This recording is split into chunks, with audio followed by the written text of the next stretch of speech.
Let's get more on this story with Robert Gutsche from Lancaster University. He's a former journalist and author of several books on Trump's rhetoric and his relationship with the media. And he joins us to tell us more about the story. Hi, Robert. Good to see you. So how much of a setback is this injunction for President Trump?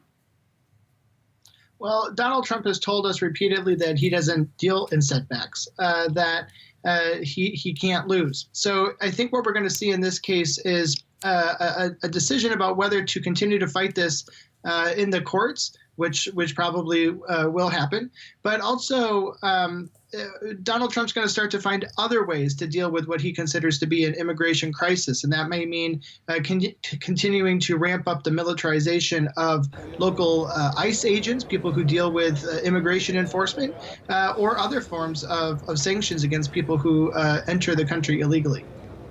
As you said, he sees immigration as a crisis, Robert, and this is something that has become a cornerstone of his presidency, changing immigration laws, tightening border security. Do you think we're going to see him continue to push this agenda in this way or change his tune because of this injunction? Well, I think, if he sees this as a loss, he'll never tell us. But we may see him slow down his rhetoric. I mean, certainly the anti-immigration rhetoric was something he used in his campaign for the presidency, and then very strongly again with the use of military force or threats of military force here in the midterms that just ended. So we're going to have to see what happens with further court cases related to this. But certainly this is one of the topics that resonates extremely strongly with his base. And now in a split Congress, this could become one of those big issues going into the 2020 election, where he's seeking another term. So we have to see what's happening in the court system, certainly, but also what new things he might concoct to make into domestic and national affairs.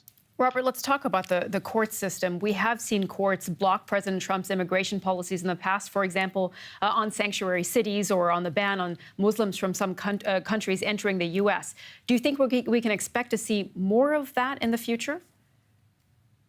Well, I think a split Congress has something to do with this. And I think if we see one side of Congress being held by Republicans and the others by Democrats, they're going to have to decide what issues they're going to fight. And so how court systems fix these types of answers is going to be dependent upon the types of approaches that Congress itself is going to take. So it's going to become kind of a battlefield on Capitol Hill about the degree to which federal judges get involved in discussions about Donald Trump's policy.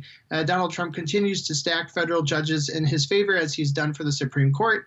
And so we're going to see this sort of meddling by the courts, as he would see it, continue as things heat up on particular issues. But again, it's going to be up to Congress also to see what types of strategies they're going to use to either fight Donald Trump or fight for Donald Trump, especially over the next 2 years as they go into the next presidential bid. All right, Robert Gutsche, a former journalist and author from Lancaster University, joining us. Thank you very much.